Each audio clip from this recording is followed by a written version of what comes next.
Well, hey, it's surprise day. Damn, I swear that theme music plays at different speeds sometimes. And it even changes speed during the thing. I'm sure that's not my imagination. Hi, honey, by the way. And for the early, we're all ready. Angry in the morning. Hey, Retro, how you doing? Yeah, I was doing a...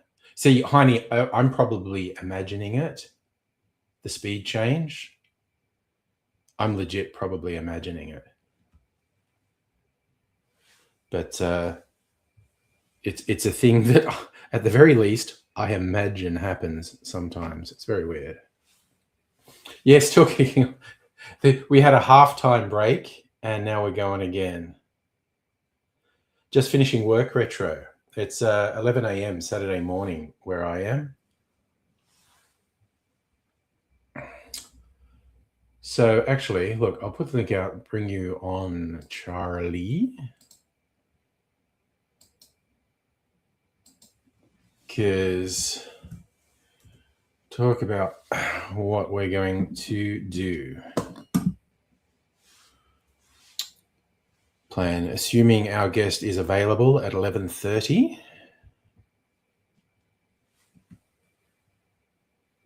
We can warm up in the meantime. What, too yellow there? Ooh, that's really cold, isn't it?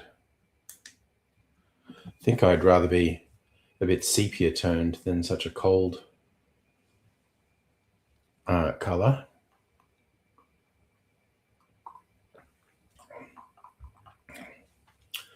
Okay, some lime juice out overnight. It tastes weird. Anyway. I know. Madam Butterfly, surprise. Just got home from work. And here we are. Okay. Oops. No signal. What's happening in the golden W? Today. Okay, we're right back. All right. But see, that's why it's good we're having a warm-up. Because we're recording something for Charlie's Laserdisc channel. We are going to have a Star Wars chat with an Australian celebrity, a guy who's been on the public eye for 40 years, close enough.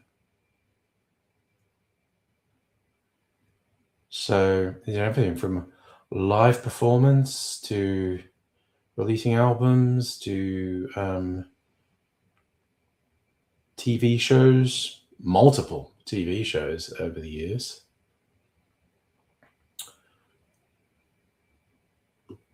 Oh, my Star Wars discs. I'll go get them, actually.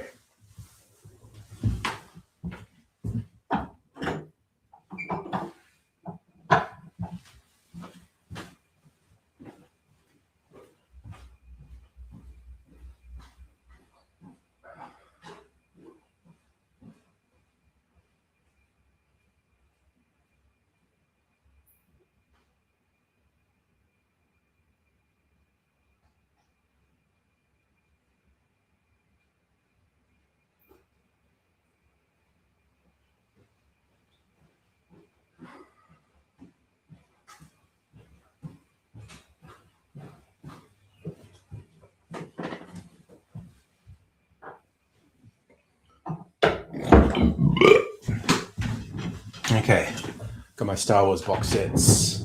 Hey, Kirsty.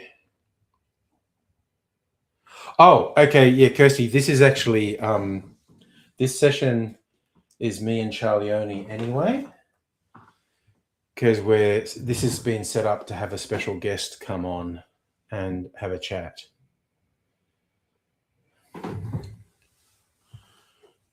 So these are my Star Wars box sets. The Star Wars trilogy and the prequel trilogy box sets. Yeah, this is a one-off, Kirsty. You've literally never done this before. So, like, for instance, if I get out episode 4, A New Hope,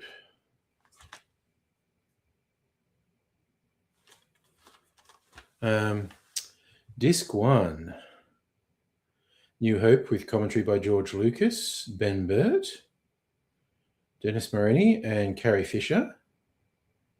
DVD web link. How about that? A web link to exclusive Star Wars content.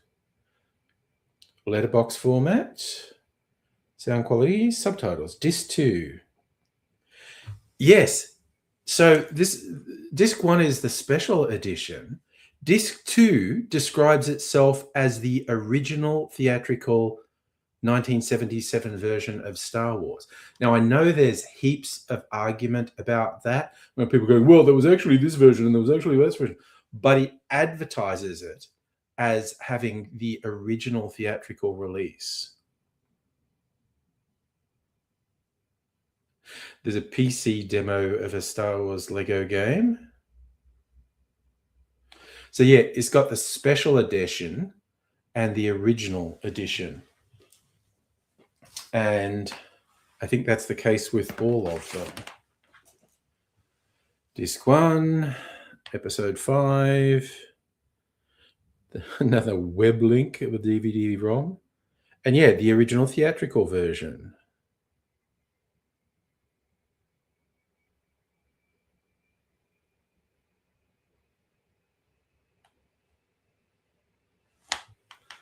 So, like I say, I know there's lots of argument about what constitutes original version, etc. But they are advertised on the box as being the original theatrical releases.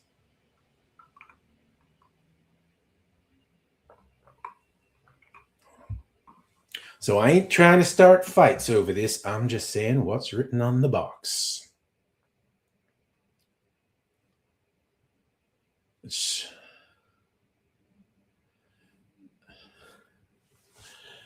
And I guess the prequel trilogy is the same. Say episode 1. Full feature audio commentary. Special features on disc 2. Exclusive deleted scenes documentary. All new hour-long documentary. Multi-angle storyboard to animatic to film segment. 5 featurettes. Award-winning 12-part documentary series chronicles the production episode 1. Jewel of the Fates music video. Never before seen production gallery. Theatrical posters and print campaign from around the world. Theatrical teaser and launch trailers, plus 7 TV spots. I fucking loved the TV spots. They were really short and they were character-based. I think Padme's was the best. It was like, there are things I cannot do.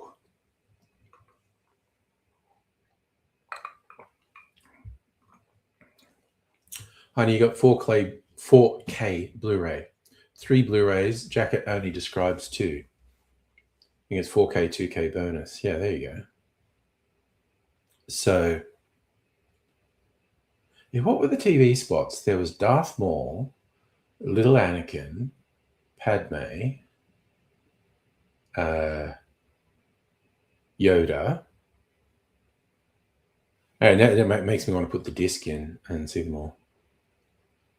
But yeah, I tell you what, it's no secret I don't like the prequels.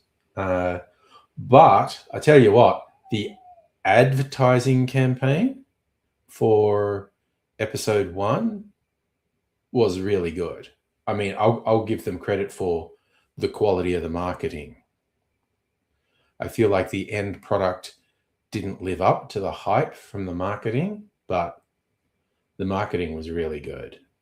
Even just that first poster of little Anakin sort of kicking the sand and the shadow stretching behind him, that's Vader.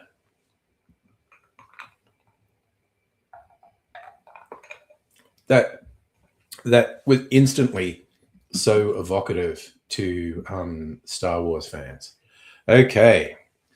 Second appearance or attempt. There we go. Home for the elderly. Hello. Yeah. Had to unplug it and plug it back in again. As The old saying masterful goes, tech. Yeah. No, it's bizarre how often that works. Right? Yeah. Yeah. So it's 8 o'clock here, so my brain's still in like second gear. I haven't quite got it up into third yet, but we're getting there. Yeah. It's one of those mornings when I forget to turn my light off the camera, yeah. Yeah. I had enough time to have my breakfast, chill out with some TV, watched an episode of Interview with a Vampire, and Nice. have a shower and be ready for this. So the Plex works fine, right? In the morning, early in the morning? Yeah. Yeah, nice. Because I'm not awake to notice anything you're doing at that point, Oh, yeah. So Yeah, no, you're 3 I've hours had ahead, Like I say, it's just these weird, unfathomable, make no sense things like I can't play Mr. Scorsese and I can't play The War Between Land and Sea. Between Land and Sea, yeah. And that's only through the PlayStation. I can watch them both on the PC, no trouble. Yeah, yeah. It's something to do with the PlayStation. The problem this week on Wednesday, we plan to end that problem. Yeah. You've got your PlayStation, but you can always switch over to the other device, or vice versa. Yeah. Or well, hopefully I'll get the Chrome stick up and running, whatever it is. Exactly. But it's clearly something unopened Chrome stick. Yeah, it's clearly just something with my PlayStation. There's no point overthinking it. There is some weird glitch that happens erratically with my PlayStation, and it's just like there's no rhyme or reason to it. It just is what it is. Yeah. Look, at least most of it works. Unless like I've had problems where Dad had to have his whole internet altered because his Wi-Fi signals were too weak, and he doesn't do wires to the console like you do. Okay. So yeah, I had to get a guy in and tell him what I wanted for Dad's house in what they're called Wi-Fi extenders that you plug into the wall. Yeah, I've got a Wi-Fi extender, but I'm not using it at the moment. You don't need to. You've got wires. Yeah, exactly. Ooh, okay. Your light just got really rich. Yeah. You're in the desert scene in Star Wars. Too yellow. Let me go. Where are we? Yeah. Intensity. Dial back the intensity. There. Oh, that's better. Yeah. Right. Yeah, I was just playing with the controls, and the instant I open the controls, it changes it to some weird setting. All right, so even a little bit more. There we go. Maybe. My intro is welcome back to a whole lasers thing where we usually talk about just laserdiscs. Now, I'm Charlie from Home for the Elderly, and as always, I'm joined by my co-host, Angry Aussie. Now, our guest has been a major part of Australian comedy, television, and writing for decades. Many people will know him as 1/3 of the legendary Doug Anthony All-Stars. Now, beyond that, he's appeared across Australian television, including shows like Don't Forget Your Toothbrush, Unreal TV, and of course the cult crime comedy Funky Squad. He's also an accomplished author, having written the guide Cheeky Monkey, which explores the craft of comedy in storytelling. Now, today, we're very happy to welcome comedian, writer, and Star Wars aficionado, Tim Ferguson. Nice. Is that good? That's excellent. That's an excellent intro. So have we established with Tim, are we just going to talk about Star Wars for No, I wrote him letters. I wrote him emails to follow up on that we're talking about yesterday, because we talked about this a couple of times during the day. And I wrote to him, how long have we got? That's my major thing. If I've got 15 minutes with him, then that's fine. 15 minutes is Star fine, but Wars. I just want to know what I've got. And if it's 15 minutes, what I'll do is we'll still record the 30 discs, and then I'll edit questions and things and have them come and go, during the episode and stuff like that. Yeah, that's Or an maybe excellent have idea. a section up front or whatever. I just haven't Yep. decided on that yet. But I'll continue with the 30 discs. That way, it makes it up to a full Yep. episode. Make it 45 Yep. minutes long instead of 15. Yeah. If it's half an hour or an hour, even an hour would be great, because then we can. What we'll do is we'll just sit here and talk some Star Wars, and then go through some laser discs. Here's a preview of one, and we've done that one before. I know. I think so. Yeah, I Grace always talk Grace, this one Grace, up. you can share your Grace Knight story. It's a great Grace Jones. Sorry. That I actually was in. Met is too strong a word. I was in the same physical space as Grace Jones. It's a good story. That's why I like Yeah. it. Because it's Yeah. how big, how much larger than life that woman is. Yeah. Yeah. So there's a second part I wrote, but I don't know if I'm going to use it. Today's episode started with a bit of curiosity. I followed our guest on Twitter for like 10 years now, but I've been a fan of his since I was in my early teens. I discovered that according to Wikipedia, he has one of the largest Star Wars collections in the Southern Hemisphere. And of course, if you're into Laserdisc, Star Wars is a title that has an enormous history. So I reached out thinking we could talk Star Wars and Laserdisc together, and as it turns out, our guest spent much of his career traveling, so Laserdisc never quite made it into his collection, but he was kind enough to join us for what we will call a great general Star Wars chat. But that's too long. I think if I add both those sections, it gets a bit, I don't want to be like the guy that talks too much, I think we just jump in like how Tim introduced yourself and say, and just throw in, hey, Wikipedia says you have the third largest Star Wars collection in the Southern Hemisphere. Is that accurate? And then say, well, let's talk about. Yeah. But the first thing, if he's able to join, and again, for any number of reasons, unexpected work busyness, he might be unwell. There's a whole bunch of legitimate reasons he may not actually be able to join us this morning. But if he does, literally, I think the first thing we have to do is just say, hey, how much time can you spend with us? And if it's, I don't know, if it's 15 minutes, half an hour, I think let's just go straight in. Let's just talk Star Wars. But if there's an hour, I think spend 10 or 15 minutes doing Star Wars talk and then jump into the discs. So when it comes to Star Wars talk, I'm thinking, when did you first see Star Wars? Yeah. How many times did you go see it? If you went to see it at the cinema and stuff like that. Did you have it on home media? What version of home media did you have? Was it the original tape? Did you have it recorded off television? Or did you did you have a fancy, box set or something like that? Then we can get into like, hang on, I've got notes. And I closed everything when I rebooted the computer for the camera. Okay. Okay, there we go. Okay.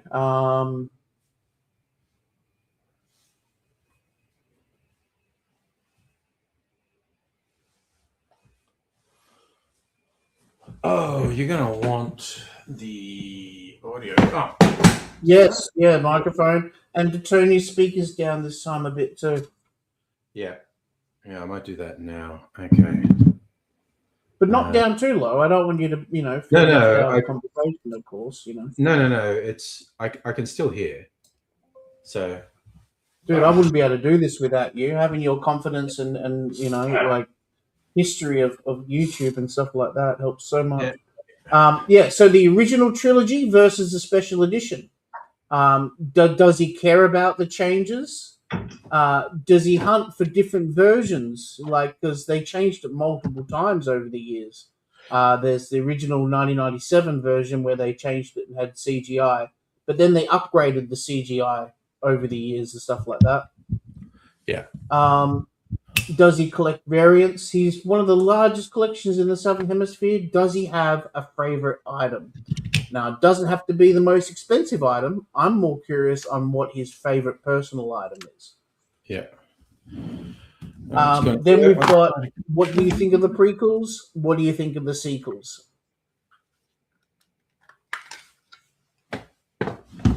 Okay, what are we doing here? Okay, I'm just putting new batteries in as a precaution. Anyone at home watching, have you got any more suggestions for questions? For Star Wars questions. Yeah, Star Wars questions. I want some, a couple of geeky questions that are like only like the full-on Star Wars nerds would like. Because I'll be honest, I'm an Ridge Stridge guy. Like I've never really got into the prequels. I never really got into the sequels. I love Rogue One. Didn't like the Solo movie much. Like I haven't watched The Mandalorian at all. So yeah, geek me up. Yeah. Come on, Heine. I know you're sitting there watching. Come on, Heine. Come on, give me the good stuff. I rewatched Solo recently just to see, like, what do I really think of it? Because I just remember thinking, well, it's not terrible. And I rewatched it and I go, okay, it's not terrible. It's not great. But they made a colossal blunder by releasing it too early. Like, we got into this cycle of Star Wars movie come out at Christmas, and some fucking idiot goes, no, let's release this one just a couple of months after the, and I think that was a major contributor to its failure. It wasn't just the Star Wars that was causing the problem. I think the problem was we were already overloaded with Marvel films as well. And we were into a scheduling thing where Marvel, and then Disney were like, okay, now you got Star Wars, Marvel, Star Wars, Marvel, Star Wars, Marvel. And then DC came along and went, Star Wars, Marvel, DC. It was like, oh, shit, slow down. I haven't got that much money to spend, Yeah. Yeah, so it was just an overloaded schedule. It took away the value of a blockbuster when you just pumping out them like crazy. Yeah. But they wanted to milk it for as much as they want because it was the last time that blockbusters were really pulling in big bucks, like billions of dollars, Yeah. Sorry, I just have to say, Pat, we're not doing the normal open door to everyone. This is a special stream. We're recording something for Charlie's Laserdisc shop. So even though I put the link out there, that was just for Charlie. So we're getting into nearly 11:30 now. Yeah, that's okay. Well, yeah, like I say, we either do or we don't. Do you still want to do the laser discs today to give yourself extra time to edit? It's up to you. I've got it ready to go, but if you're not in the mood, yeah, I feel great too. Yeah. So the fact that we're here, and I know it's also fun. It's a different time of day. I think people in different time zones, like particularly like parts of North America, they're just knocking off work on Friday and go, what? Is it you just coming on when I'm just fit? So we might get some interesting people. I'm going to get rid of that light in the background. Okay. Or is it not good? I'll make it a bit more lit up in here by doing that. Ooh, that's a good one, Greg. Asked him, has he met any significant figures from the Star Wars world? Oh, I like that. Thank you, Greg. I need 20 or 30 Marvel. Slack on DC, only have a dozen. Yeah, I think that whole cycle with the blockbusters was ridiculous because I remember being genuinely impressed by Iron Man. I thought, holy shit, this is a good comic book movie. This is a genuinely good movie. And I think they struggled to ever sort of capture that magic again. There's a whole bunch of them that are not terrible, but and they did have the big fan payoff in the end of that first cycle, and So, you know, they didn't do a terrible job, but I really liked how from the first Iron Man onwards they did the after credit sequences. yeah, that You know, became a real thing. yeah, that was like, when you're reading a comic book and there's the to be continued, thing on the Yeah, last page, yeah, that keeps you going for the next issue. It yeah, really gave it that comic book vibe. yeah. But yeah, you know, things go in cycles. You know, in the 70s, we had disaster movies, and then late Jaws led us Oh, into I've got one of monster those today. movies.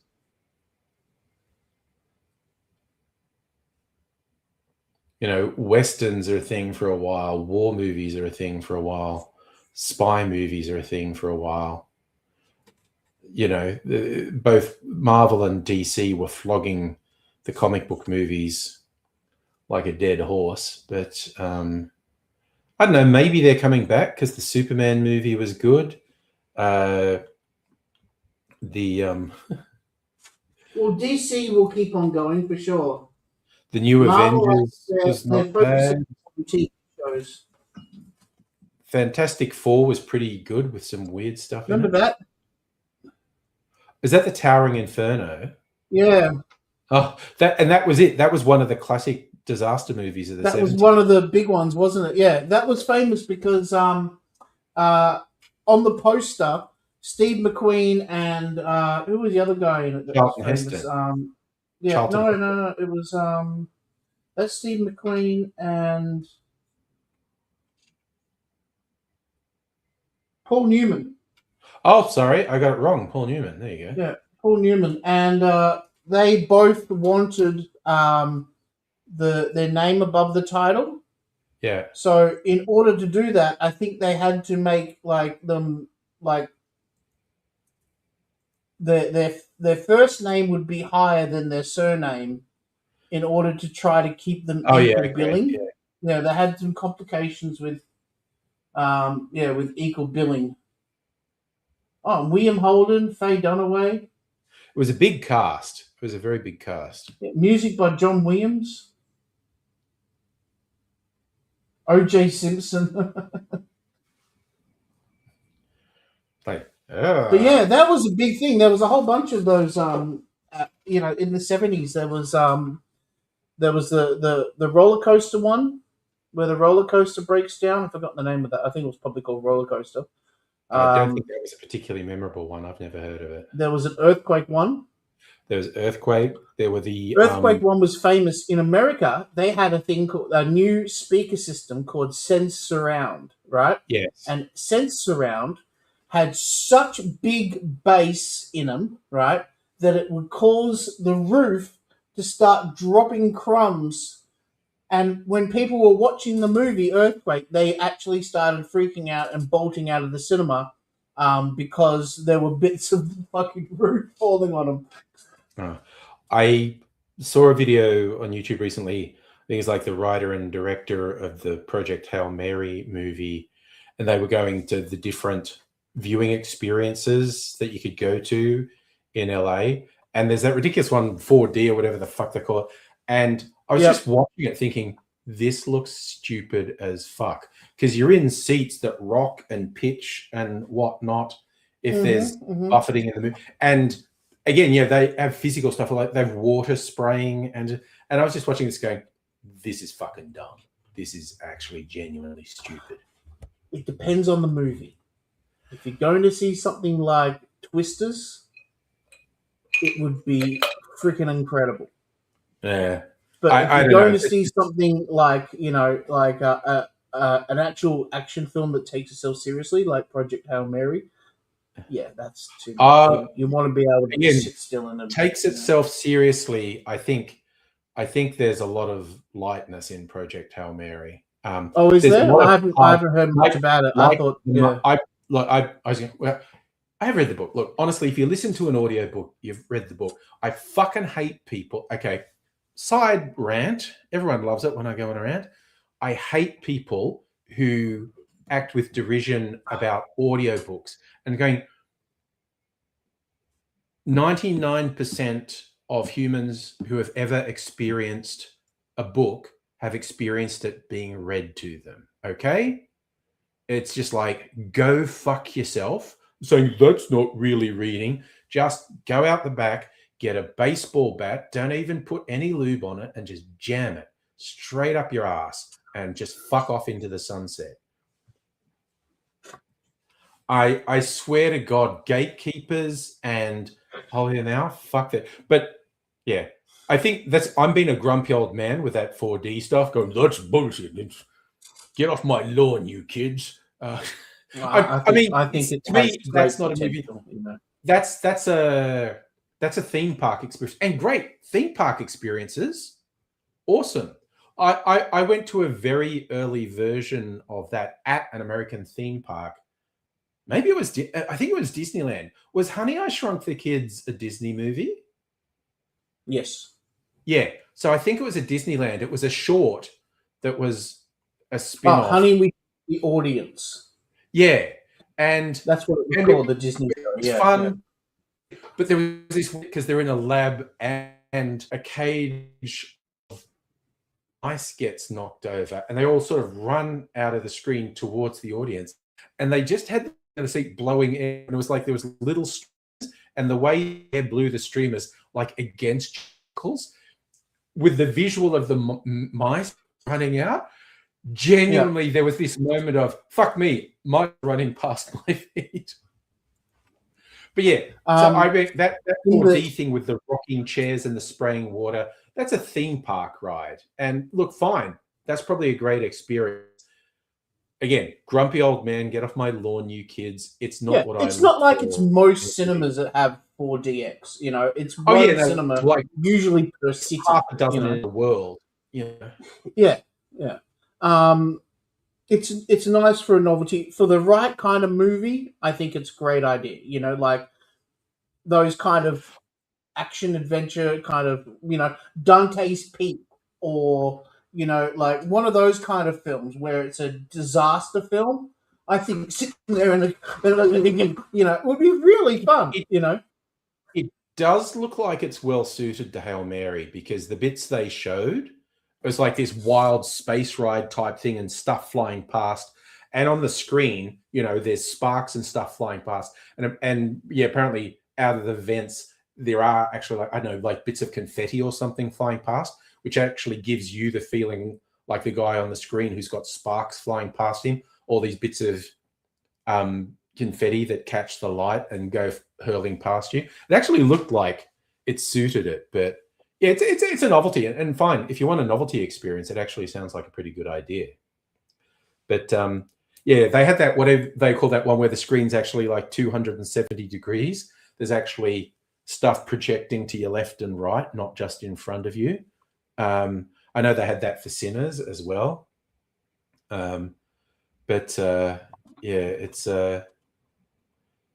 good. And also, I liked, so Ryan Coogler did a video where he did mad nerd shit describing all the different film formats and what you get out of them and whatnot. The guys from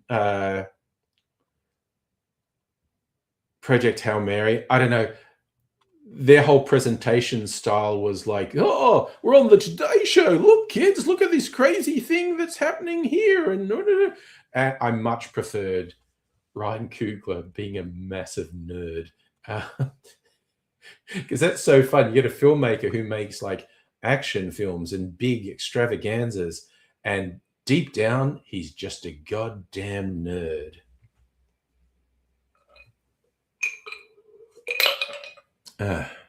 You're checking your massages.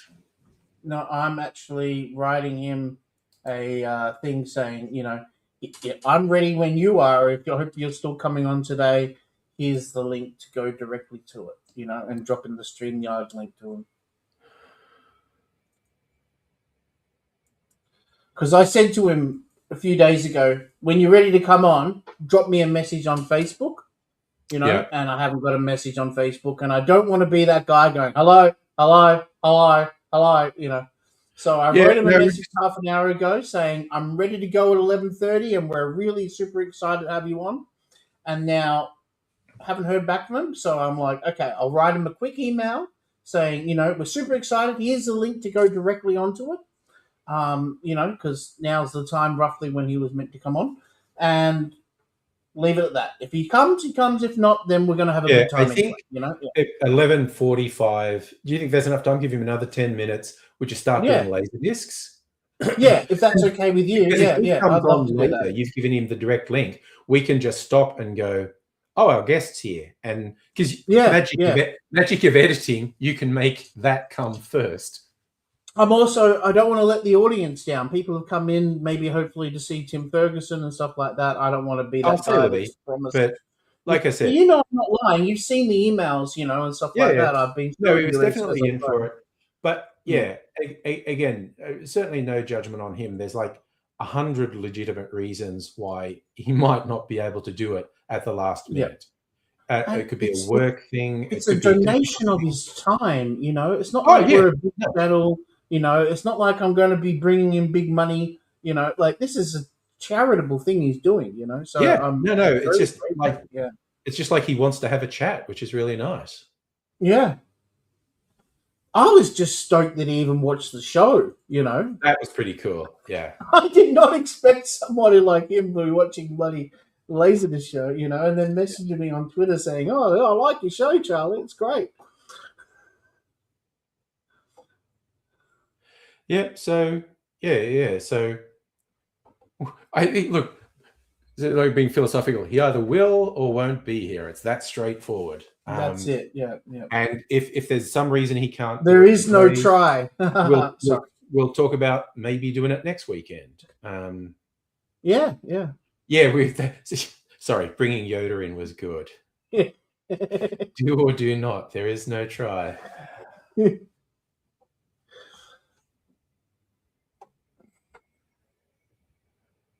I bought Sim one of those little musician things that it looks like I'm playing with something there when I'm doing that. You know what Laura had last night? The that little music note. The note. Put your finger up and down, and then you electronic sounds on. Yeah. And then you squeeze its balls. Yeah. Yeah. I had like that was just screaming out. Sim loves weird noises, and stuff like that. And the noise that thing made, I was like, oh my God, Sim's going to love that thing. I was really rapt she came on. She was so nervous, Oh, that was fun, though. Had the monkeys all the whole time and stuff like that. That's a coping mechanism, It's like, how everyone has like a security blanket or something like that.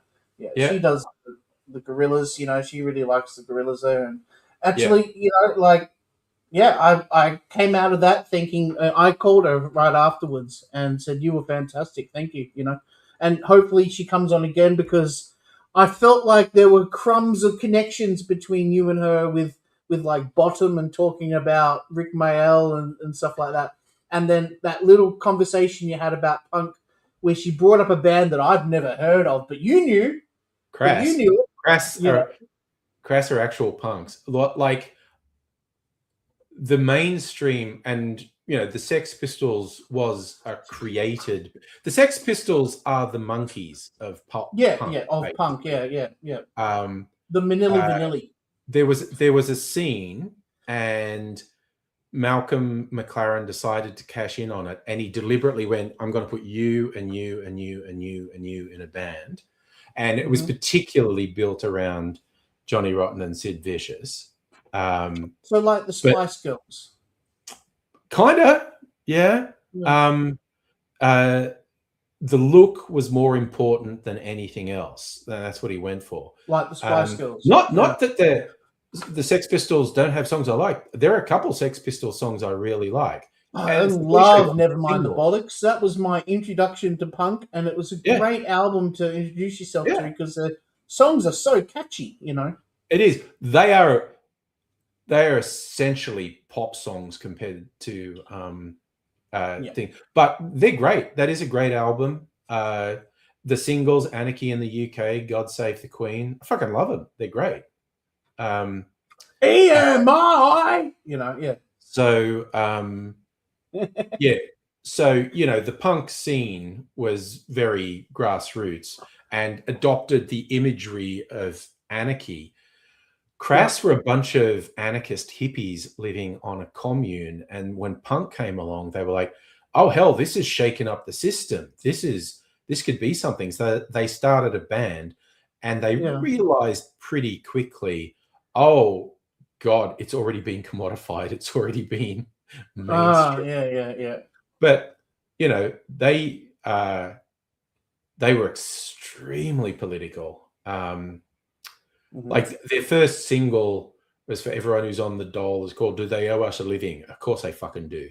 Um, uh, and Mm. when um, Thatcher invaded the Falklands, they had a couple tracks about that got them into Hmm. trouble. Sheep farming in the The Falklands. Clash London Calling, is that a punk album? Um, Because I would call that just like a rock album. yeah, the Clash were equated with the punk scene, but like if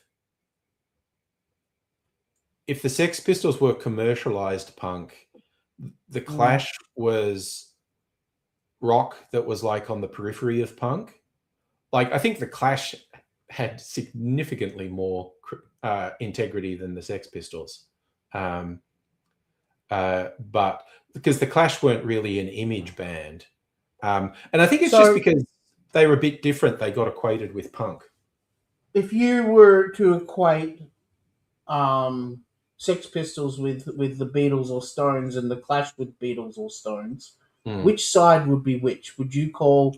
I personally would think like the Sex Pistols are more Beatles-ish in the sense they're more about image than the music itself, whereas Clash is more about the music than image. I would say the Clash are definitely more the Stones. I would say the Sex Pistols are more the Monkees, not the Beatles. The Beatles had Well, more. yeah, The, that's an the, even the better way to Beatles go. had more Yeah. integrity than the Sex Pistols. Um, but yeah, by the same token, the Monkees had some great songs, and I really enjoyed their TV show as well. You know, Oh, yeah, that's right. they I forgot they about that. I had home video they were a show. So commodity. Greg just left a comment saying, I "Charlie, saw that. you've had two awesome special guests in the last 2 weeks. How will you top that?" I don't top anything. I just bring on people that I think would be awesome to include Yeah, in the I know Mark, and I know definitely wants to come back on again. He had a good. ball, and Sim will probably be like a regular visitor, I reckon too. She Oh, felt good. really at home I hope so. Yeah, after a while, you know. yeah, Yeah, we're very, very, like it's a very non-judgmental place to be, you know. So yeah, absolutely. Yeah. So yeah, no, that was good fun. You know, and having quite a cast of people do an angry bunch last night was fun. mm. Yeah. Kirsty got a bit drunk. On the Moscato, Kirsty's a devil for the Moscato. Yeah, she loved the Moscato. Yeah. Nice. Yeah, well, it was a Friday night. I think you can get Yeah, away with. no, hey, no, it's not. It's not like I've never done that before on stream, you know. Oh yeah, yeah. It's. I know it's not said with any level of judgment. Yeah, No, no, goodness no. yeah. But no, it was just Oh, fun. Jim. A good time. All right. Well, we're creeping up on No, eleven not forty-five. see. Yep. So, we'll let's do it. Let's do it. Okay, I gotta turn my recorder on. Oh yeah, thank you for reminding me that.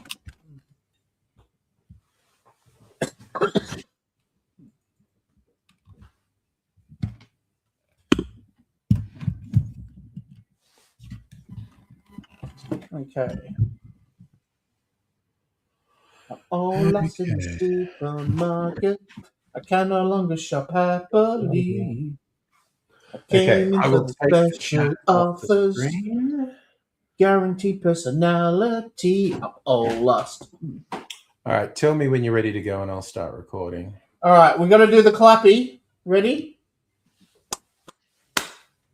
Thank you. It just so helps when it comes to lining the voices up to the Yep, little clapperboard. Okay. little clapper. I do it just manually here. Okay, so what's I don't have a plan. I had a plan for something else, and now I'm in this. Okay, hello everybody. Welcome back for another week at Home for the Elderly. It's a whole laserdisc thing. Again, we've got my friend Angry Aussie, Hello, and everyone. we're hello Angry Aussie. How are you? Doing very well, thank you. I haven't got a script up this morning, so I'm doing this all el natural. That's okay. We'll raw dog it, as the kids say. Yeah. So I hope you enjoy a look at our 30 discs for this week, and here we go. Let's go. Okay, we're starting off with one of those Ooh, old 70s 70s. classic. Yeah, those they had a whole series of these disaster films that would come out. Yeah. This is from my The 70s. preteen years. There was just they were trying to come up with different disasters, and that's a very tall apartment building that catches on fire, hence the towering inferno. Yes, that's the cover doing those wavy things. The actual disc is perfect. There we go. Yeah, look at the Really nice, nice pretty presentation. presentation. Yeah, And it's got a and beautiful cast too. yeah, absolutely. It was even Fred Astaire is in this. It's not like you expect Fred Astaire to be dancing his way through a burning building, but there you go. All right, so next up is one of Angry Aussie's favorites. This every time we've had this before, but this is an underrated Eddie Murphy. Like Eddie Murphy had a bunch of huge hits. This one kind of went under the radar. It's a role reversal rom com. Like I think the phrase is he's a player who gets played. It's a Yeah, that's genuinely good. exactly what it says there. It's a Yeah, player who's about to be played. Yeah, yeah, it's a good one. yeah. I that era where he did. We talked about this in another video where he did Boomerang and Distinguished Gentleman and Metro. He just kind of dipped under, and it didn't do very well. But you go back and watch those movies now, and they're fantastic films. Yeah, they're So really good. all right, another one from the same era.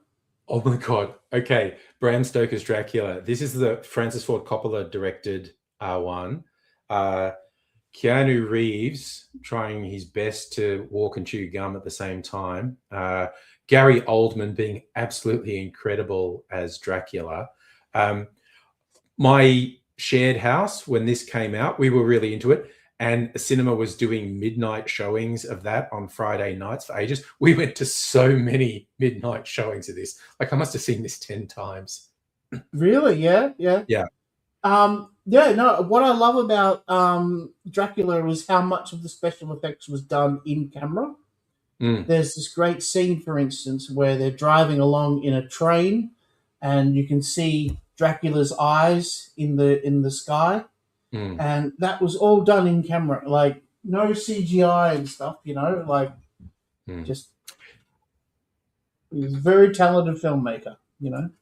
Is a very talented filmmaker, just hasn't Yeah. done anything great lately. That's all. Okay, next up. Oh, Casino Royale. This is the Woody Allen Casino Royale. Yes, and I It's a call it the joke Peter James Sellers Bond Casino movie. Royale. Yeah, it's sort of like a parody of the James Yeah. Bond series. And it's Yeah, this is like 60s. the making of this movie is more interesting than the film itself because there were so many things that went askew while writing and trying to make this. Like Peter Sellers and Orson Welles refused to be in the same room together while they're playing. What's that game that James Bond plays with Baccarat. cards? Baccarat. And Baccarat or Baccarat? Baccarat with a T. Yeah. And they refused to be in the same room, so they had to shoot, separate times, and pretend they're talking to each other, but there's no one else in the room because, yeah, neither of them wanted each other in the room while it was being filmed. So it's just weird stuff like that. There were so many stories that are behind the scenes of that film. But yeah, it's not particularly great. I'll be honest. Like especially when you compare it to the new Casino Yeah. Royale. It's more a historical curiosity than anything else. Yeah, yeah, and it's for the Bond completeness. Yeah. If you're going, oh well, I want all the mainstream Bonds. Yeah, yeah, sure. But then you never say never, and you never get Casino Royale, right? Mm. Um, but then you go, hey, I want all the Bonds. Even the Casino Royale, never say never. Then you have to have that as well. All right, next one's a bundle. But what do we got in a bundle this week? Oh, Cocoon and Cocoon 2. Yep, considering the return. So yeah, Yeah. This is about old people potentially discovering the secret to eternal youth through somatic intervention, and the old people are only in their 50s. Like, this is one of those ones where people go like, okay, did people just look older back then? Because, yeah, okay, Jesus, Wilford Brimley looks like he's about to die, and he was only in his 50s. And yeah. it's just like, wow, people just looked older in the past? I don't know. There's a picture that was in your memes on your Discord, and it was 30 years old back in the 80s, and had this old bloke, and then it had 30 years old now, and it's this little, Yeah. 10-year-old kid. Yeah, it is. It is. The differences in generations is quite weird. Oh my God, this is okay. I only watched this for the first time recently, like in the last year or so. Oh, really? Yeah, I'd never wanted to watch it, but I just decided to watch it. And I think everyone involved in making this movie hates women, but it's one of those classic Tom Cruise things because he has to do the Wow. bartending stuff. I say that thing about they all hate women because everything that goes wrong, it's a woman's fault. The woman did this. Yeah. The woman did that. And whereas those guys, they're such screw ups. Yeah. But this is the classic, like Tom Cruise doing flair bartending. So he spent months practicing, learning how to do flair bartending. He didn't want to fake it, so he just had to spend months doing the tossing the tins and the glasses and the ush ush. And it's like the same as learning how to play pool for Color of Money. All right. Yep. He has that obsession. Yeah. He does that for all the stunts he does. Yeah. Yeah. As we mentioned before in another video, that this is the same storyline as Wall Street. It A is. cocky young dude, With a mentor. has an influential mentor, and the influential mentor is too involved in the thing that they're doing, and ends up, washing himself up, or in this case, killing himself. And sorry, spoilers. Sorry, I should have said yeah. Spoiler But in this alert for case, a it's a 30-year-old spoiler film. for this 1988 movie. Yeah. Yeah, no, it has some good parts. I liked it when I first saw. I actually first saw this when I was a really young kid. It was a double feature with Young Einstein. Wow, that's a Which is a really weird. wacky double feature. Yeah. But that was the thing they did back then. They did just whatever was new. You'd go and Yeah. see 2 movies in a row. They'd have some weird mixes. Yeah. Hmm. All right. Next up. Oh, Clueless. Okay. This is, for people who don't know, mad trivia, this is a remake of a Shakespeare play. It's the Taming of the Shrew. story. Sorry? Was it Taming of the Shrew? No, that's 10 Things I Hate About You is Taming of the Oh, Shrew. okay. Oh, no, wait. Clueless is not Shakespeare. It's one of the Brontes. I think it's a remake of Emma, the matchmaker who can't sort her own life out. And when I say it's a remake, it's very loosely inspired.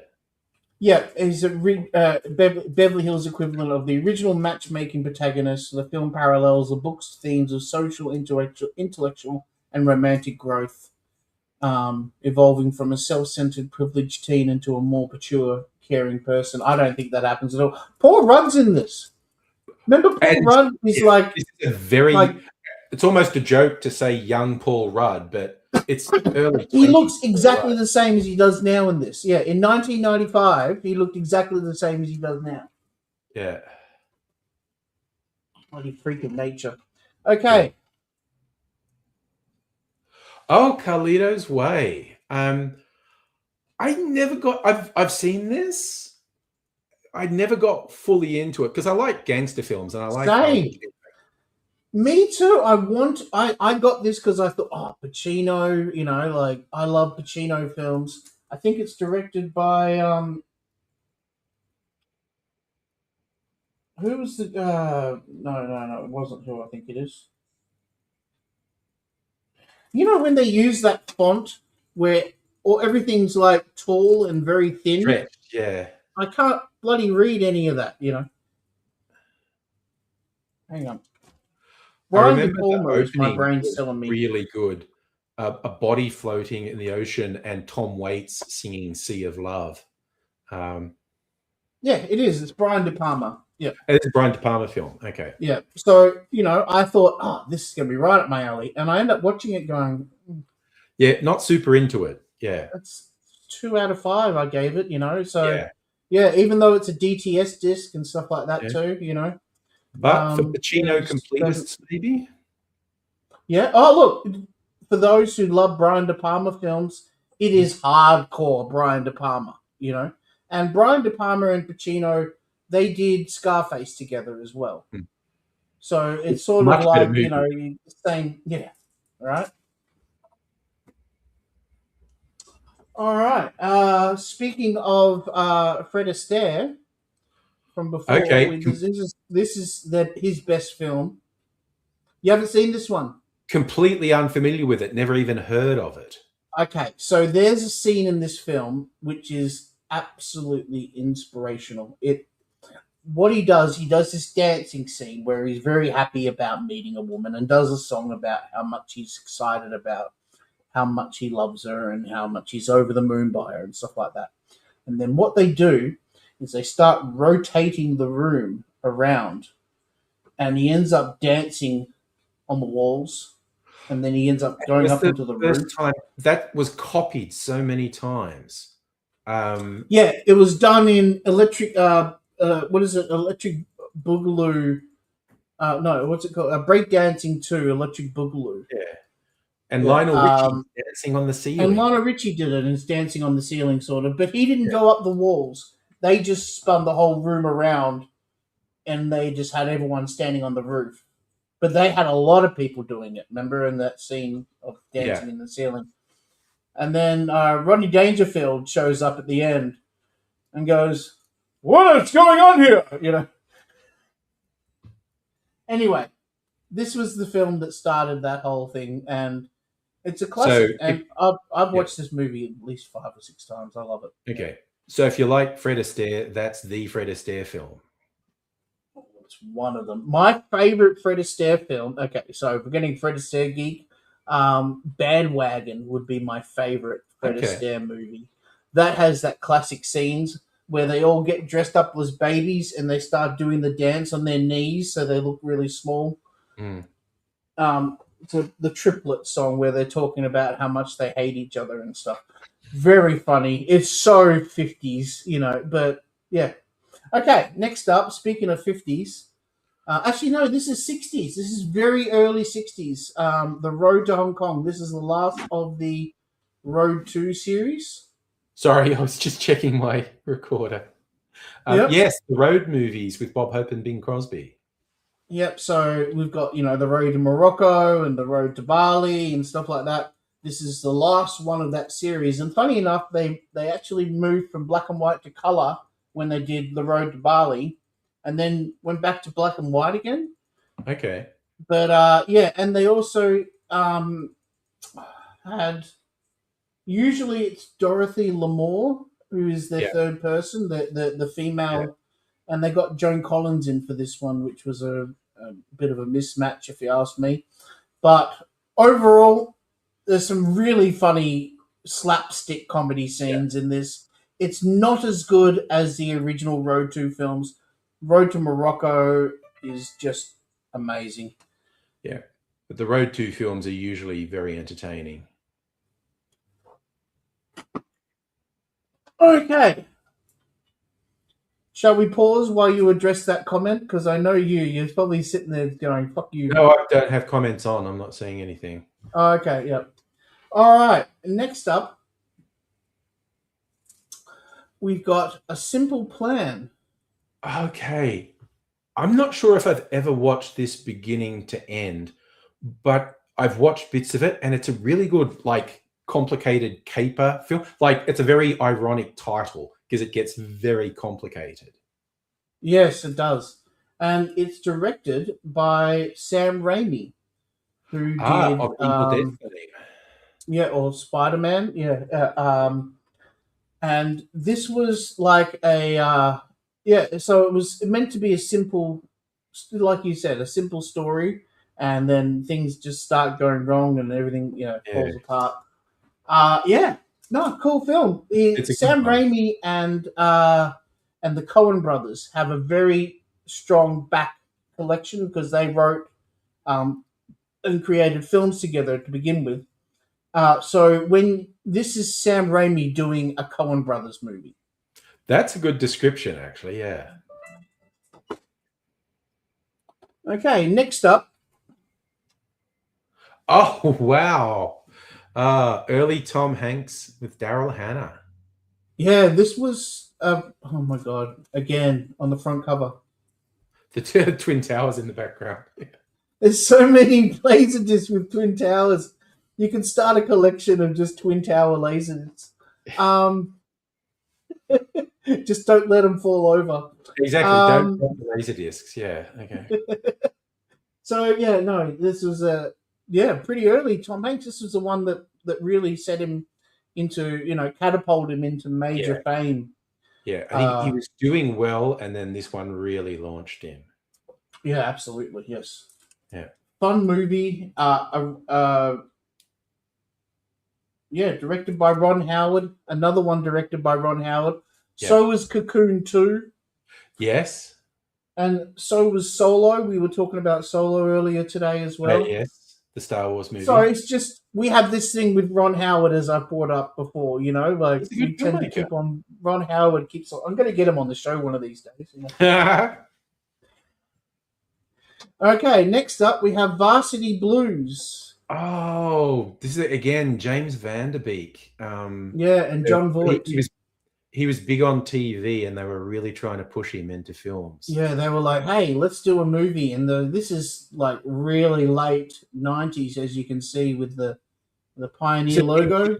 Remember I told you about that? If you look for the Pioneer logo that has italic font, okay, then it's a very late release disc. Yeah. So I have seen this one. This is actually quite entertaining, this movie. It's about high school football in America, which is a crazy alien thing. But it's an MTV film. And so they were putting in all the hit songs.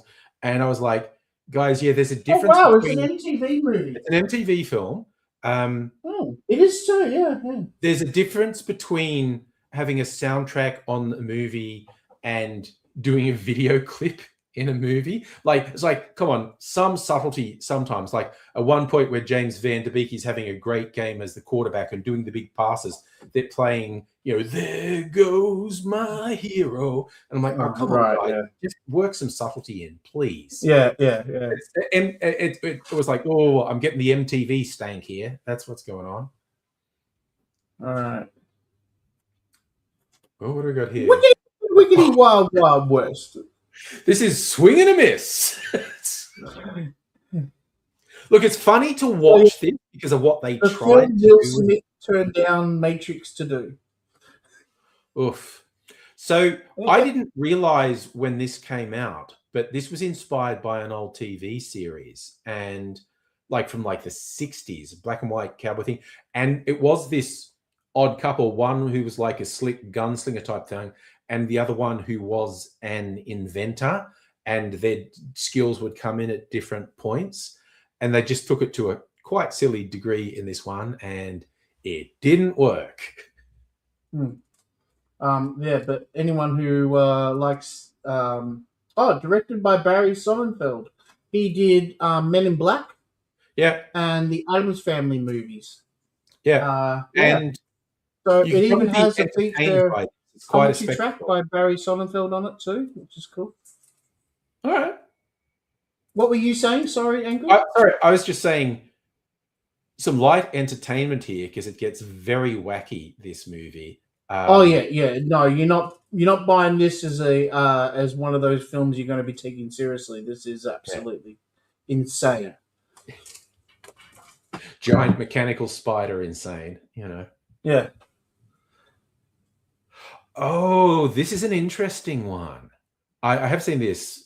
What about Bob? It's Richard Dreyfuss is a psychotherapist, and what's his name? Bill Murray is his patient, who seems nice and friendly, but is clearly troubled and is driving his analyst up the wall and like invades the family space.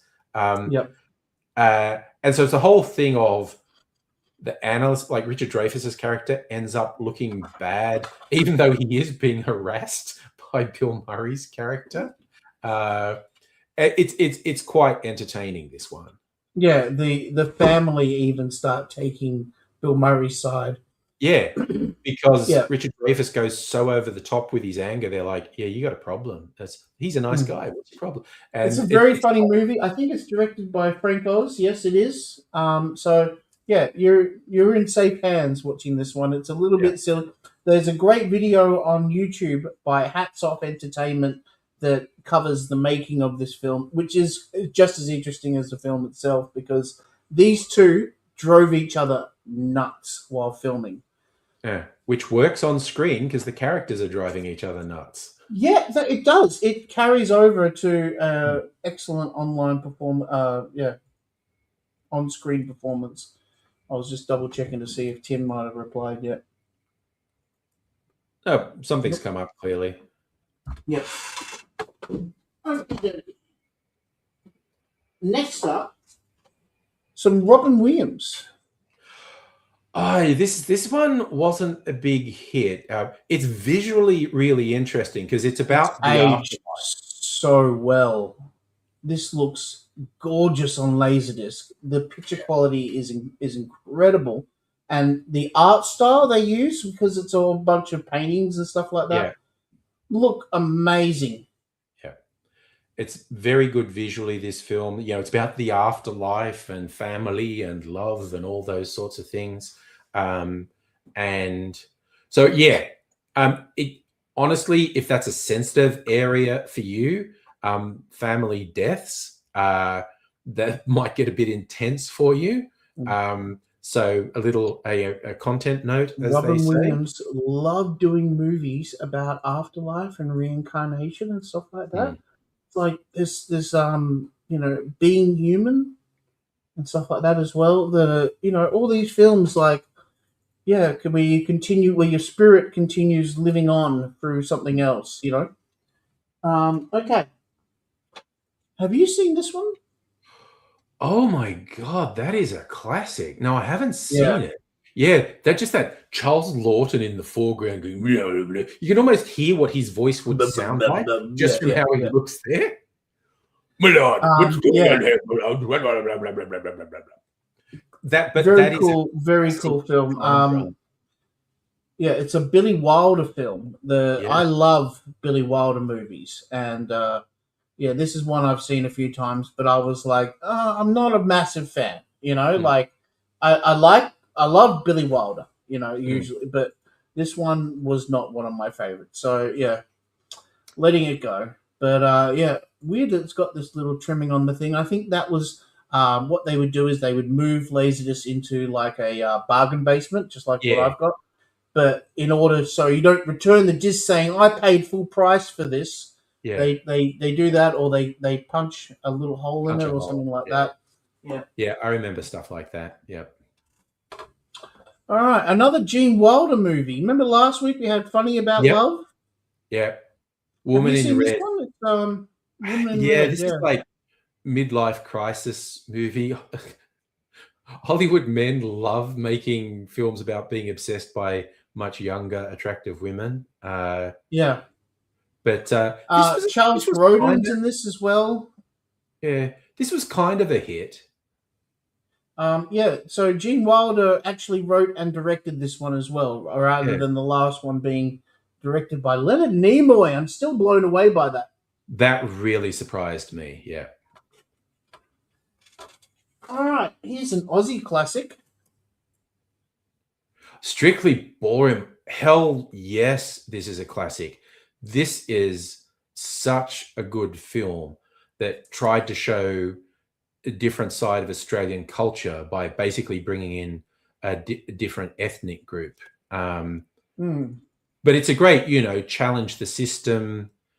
This is like Footloose. It's just kicking back against a Oh restrictive wow, it is system too. It's through Aussie dance. Footloose. Yeah, yeah, I'm just tying it to Footloose now because they're both yeah. I about just want to dancing. dance. Yeah, yeah. They're, Well, they're both about it's not as yeah. hard religious fundamentalists like. No. It's about fundamentalist ballroom dancing rules and wanting to Yeah, kick yeah, back against it. So yeah, instead of fundamentalist Christianity, it's fundamentalist ballroom dancing.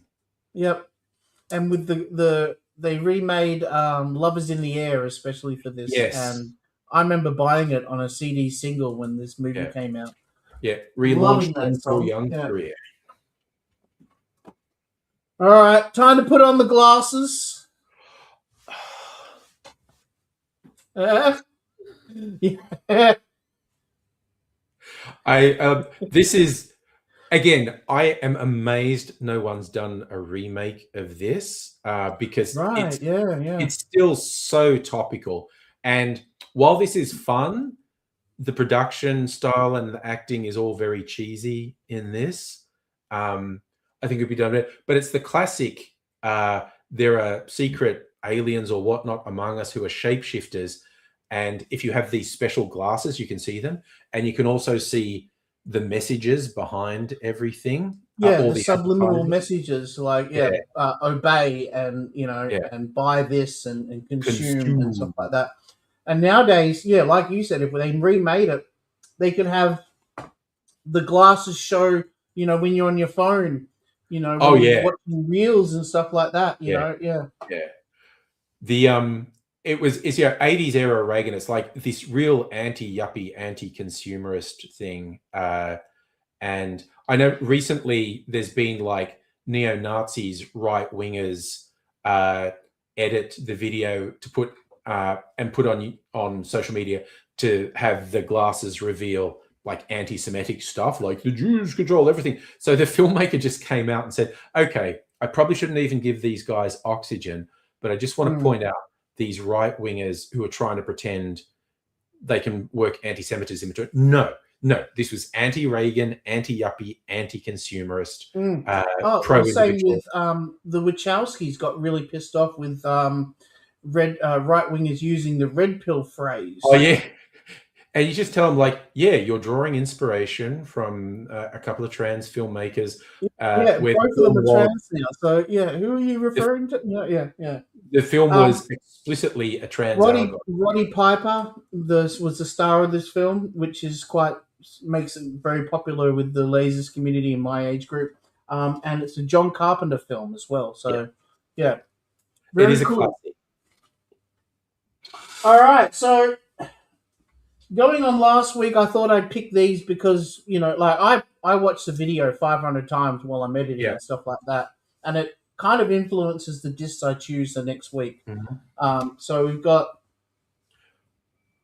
3 Men and a right. Baby. You remember how we talked about last week? This is directed by Leonard Nimoy, Yeah, so I just thought I'd pull it up. He really wanted to do the second one, but he ended up choosing to do Funny About Love because Gene Wilder, is a big fan of his, and uh, Gene Wilder and Funny About Love and Three Men and a Baby and stuff like that were all about raising or having a baby and stuff like that in their life or family, early family things.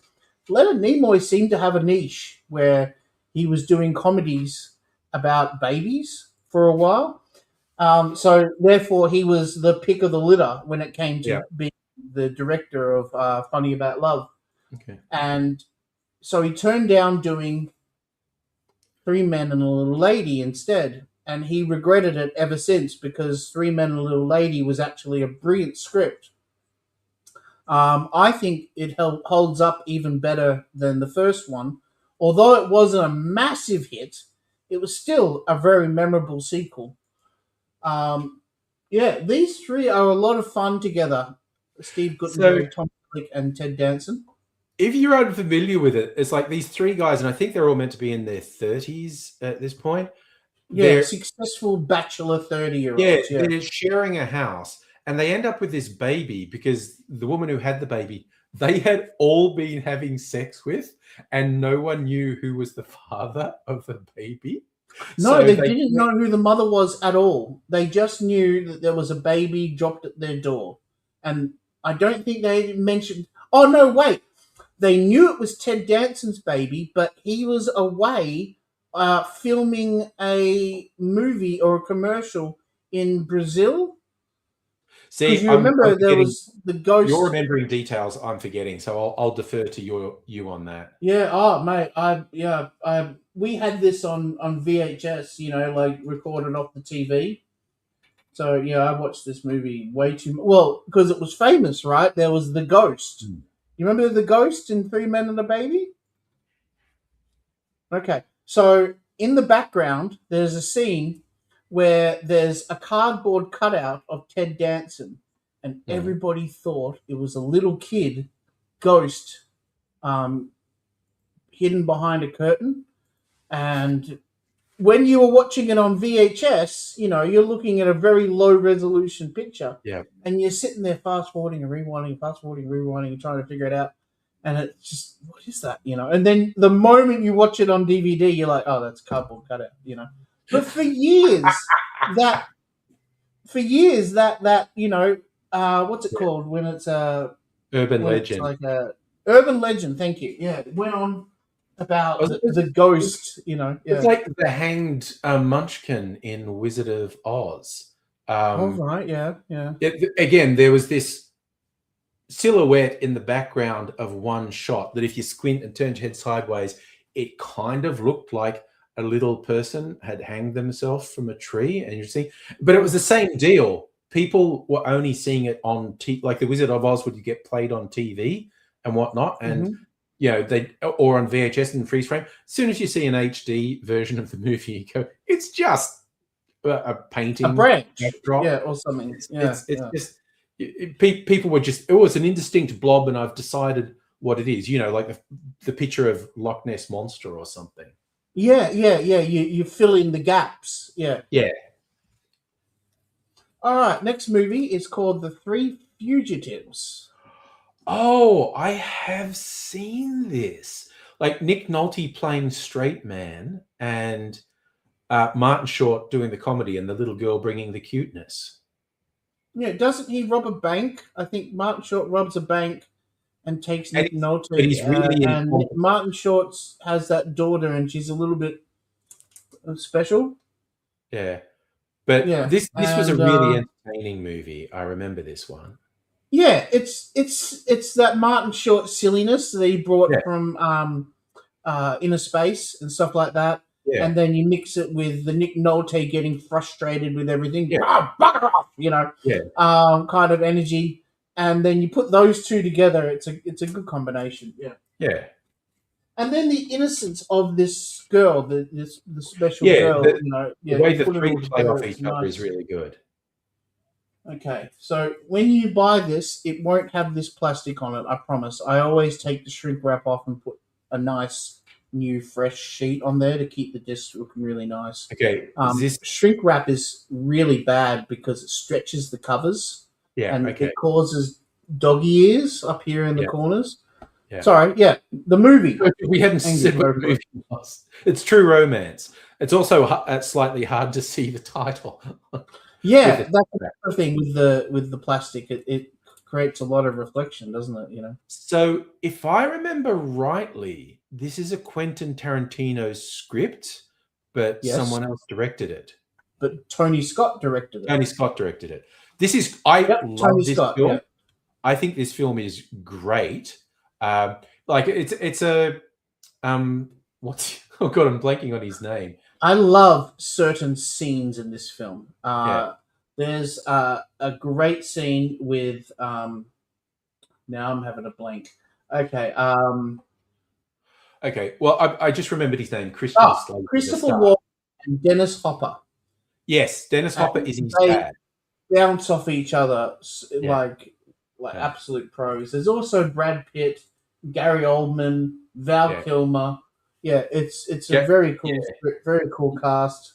You got Gary And Oldman, Tony the white Scott guy. does a great job directing it. I know Quentin Tarantino is pissed off because none of my scripts are done purely, and he really hated how they did Natural Born Killers as well.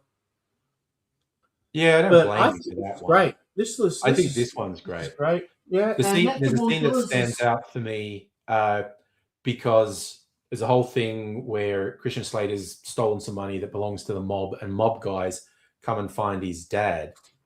And there's a Christopher Walken leading the mob guys by interrogating the dad, Dennis Hopper. And as the playing, like, the one thing the dad knows is these guys will torture me and I'll give up my son. And I don't want to give up my son. And I don't want to give it away because it's such a good scene.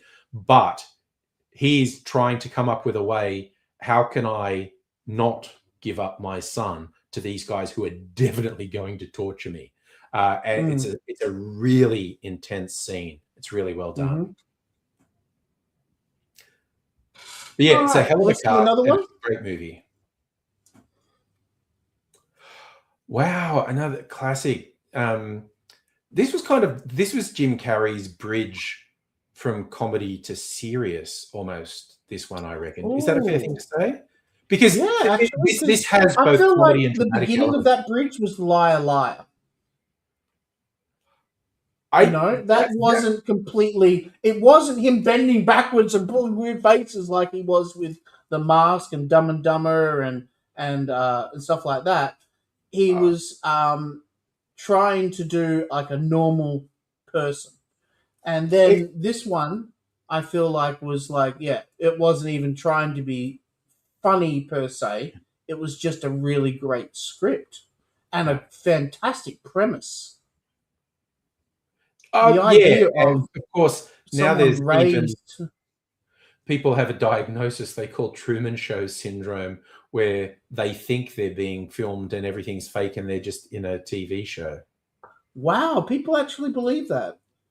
Yep. Well, I don't know that it's Wow. an official thing, but look it up. Truman Show syndrome.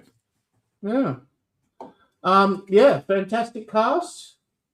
We've got Ed Harris was an incredible role as the creator of the TV show. And directed by Peter Weir. Australian. We've talked about before, who made the Cars that ate Paris. That's Yes, what we all know him for, true right? classic. Yeah. Speaking of true classics, we got another bundle. Chuck Norris. Jesus. Oh, sorry. I'm going to edit that out. Okay. Speaking of classics, we've got a couple here. Wow. Have you ever seen that scene where Chuck Norris is coming out of the water with a machine gun? That's this movie, Missing in Action 2. Funny enough, Missing in Action 2 was filmed before Missing in Action 1, but Missing in Action 1 was a better movie. So Canon released this first, even though this is actually the sequel. So that's why the second one says the beginning. Wild. That and that was clearly a really good decision on their part. It really worked for them. Yeah, it was a very successful film. It's probably Chuck Norris's high point in film. Have you ever seen this one? I think I have, but I have to admit, I think a lot of Jackie Chan films kind of blur for me, and I'm never sure which one's which. This one always stands out to me because it was filmed in Melbourne Central and on Swanson Walk. right? I have So seen. Yeah, there is scenes where he's running down Swanson Walk and climbing over trams, and the horse and carriage and stuff like that that goes up yeah, and down. Just interacting with everything that's around. Mid late '90s. yeah. Swanson Walk. Mm. It's fucking awesome. I love it. Seeing the giant stopwatch that opens up and has the um, just massive Melbourne nostalgia for me. But I've got this a much better quality on Blu-ray now, so I don't really need the Laserdisc. I was hoping one day to get the DTS version of this, but yeah, I'm happy to let this one go. Fun movie. It's a little bit silly. It's very Aussie. It's Mm. extremely Aussie. It has that redhead chick from I think she was in Water Rats. Um, Yeah, and yeah. it's I about a lost remember. videotape. Yeah, fun movie. All right, last one. Alrighty. Mr. Smith Goes to Washington.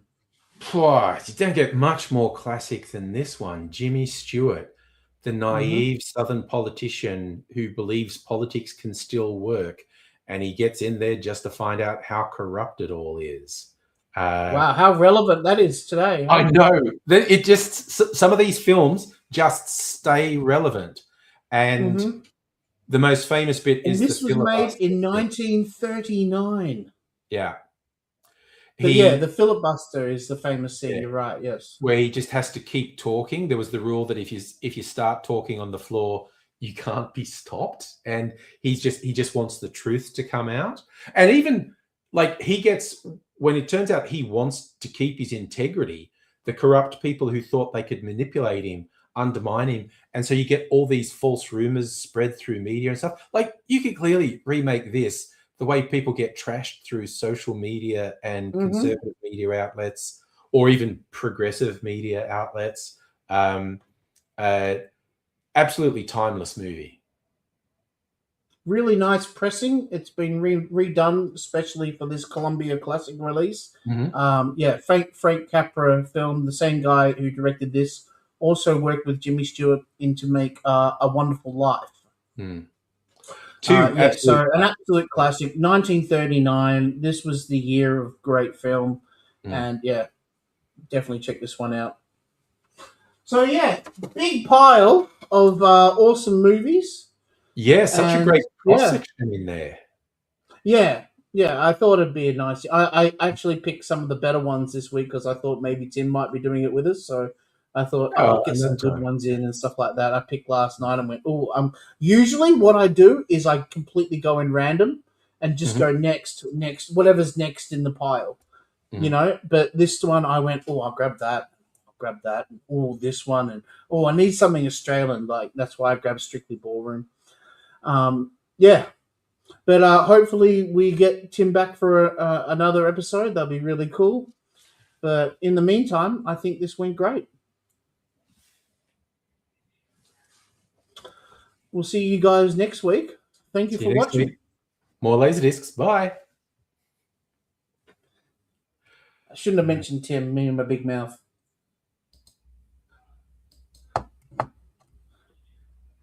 All right. Okay, stop recording. All right. Well, that was Yeah, you fun. think it was okay, And Heine? Yeah. now you have much more time to edit it as well. Yes, that's one of the bonus things. Yeah. Yeah. All right. All right. I'm going to go because it's 12:30 now. I'm going to go and make myself some lunch. Sounds like a plan. Thank you very much for giving me your time. I Okay. really For anybody appreciate it, who Angry. Thank you. watched impromptu live stream. Also, I just saw when you said I'd want to respond to a comment, I just saw it then, and it's like, oh, it's that same desperate prick, and it's just like, nah, you're too boring, mate. Yeah. So I've just No. blocked in.